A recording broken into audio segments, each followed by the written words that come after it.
اس کے رومٹزم کی علامتوں میں اس کی افینٹی رائٹ شولڈر سے بڑی نمایاں ہے۔ نیٹرم فاس کا رومٹزم بالعموم دائیں شولڈر سے شروع ہوتا ہے اور بعض دفعہ دائیں شولڈر ہی میں رہتا ہے۔ ویسے ٹانگوں میں خاص طور پر گھٹنوں اور نچلے حصے میں دھڑ میں بروز پین کا احساس، جیسے آرنیکا کی ہوتی ہے نا، وہ کنٹوژن کی درد سے چوٹ پڑی ہو، بروز ہے جیسے رگڑی گئی ہو چیز، اس سے خاص قسم کی درد اٹھتی ہے۔ بروز پین کا احساس نیٹرم فاس میں لوور لمبس میں پایا جاتا ہے۔ بعض مریض بتاتے ہیں، مجھے ابھی چند دن ہوئے ایک مریض ملا تھا، پھر وہاں میں بھول گیا نیٹرم فاس کو، حالانکہ نیٹرم فاس ضرور یاد آنی چاہیے تھی۔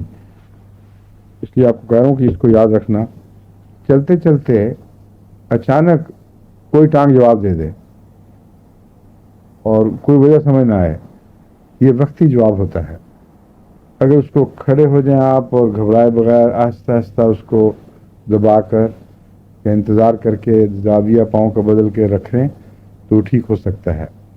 اگر پینک میں چلے جائیں اور اسی حالت میں کوئی شدت کے ساتھ کوئی حرکت کریں یا اس کو مساج کروا لیں تو وہ پھر ایک قسم کی پرماننٹ بیماری بن جاتی ہے۔ مسلز نے ہمارے جوائنٹس کو، ہر چیز کو اپنے متوازن مواقع پر رکھا ہوا ہے۔ اگر ایک جگہ مسل میں اچانک ٹینشن پیدا ہو، اس میں اسپیزمز ہیں مقامی، یہی میں بتانا چاہتا ہوں، اس تعلق میں یہ بات سمجھا رہا ہوں۔ اس کے اسپیزمز ہوتے ہیں آرگینک یا مقامی، اور بعض دفعہ ایک مسل میں اسپیزم ہو جائے تو اس کی ٹینشن سخت ہو جاتی ہے اور دوسرے مسل کی ٹینشن میں نرمی آ جاتی ہے، کمزوری آ جاتی ہے، تو عضو کو ایک طرف وہ کھینچتا ہے۔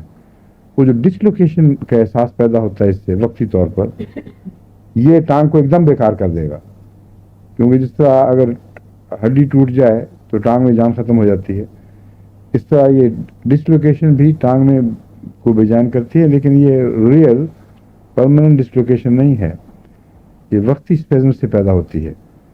اور ایک عورت مجھے اپنی فیملی کے ساتھ ملنے آئی تھیں، انہوں نے بیماری یہی بتائی مجھے۔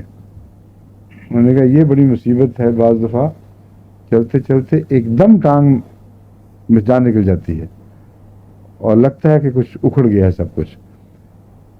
اس وقت کوئی اور دوا میں نے ان کو دے دی تھی، اللہ کا فائدہ ہو جائے، مگر یہ دوا تھی جو یاد آنی چاہیے تھی۔ لیور سپاٹس کہتے ہیں جسم پر برس کے علاوہ جو بھی داغ ہوں، بعض دفعہ وہ گول ہوتے ہیں، بعض دفعہ بغیر کسی دائرے کے، بے طریقہ، بے ہنگم، ان سب کو ہم ہومیوپیتھک ٹرمز میں لیور سپاٹس کہتے ہیں۔ بعض ریڈ ہوتے ہیں، بعض براؤن ہوتے ہیں، بعض یلو۔ نیٹرم فاس کا تعلق کس رنگ سے ہے؟ یلو سے، تو یلو اس میں ضرور ہوگا۔ اور اگر براؤن ہو تو کیا خیال یاد آئے گا؟ نائٹریٹس جتنے ہیں وہ براؤن رنگ پیدا کرتے ہیں، اور نائٹرک ایسڈ کے لیور سپاٹس ہیں، نام چاہے لیور کی وجہ سے ہوں یا نہ ہو، اس کا لیور سپاٹس ہی ہم کہتے ہیں، وہ نائٹرک ایسڈ کا تقاضا کرتے ہیں۔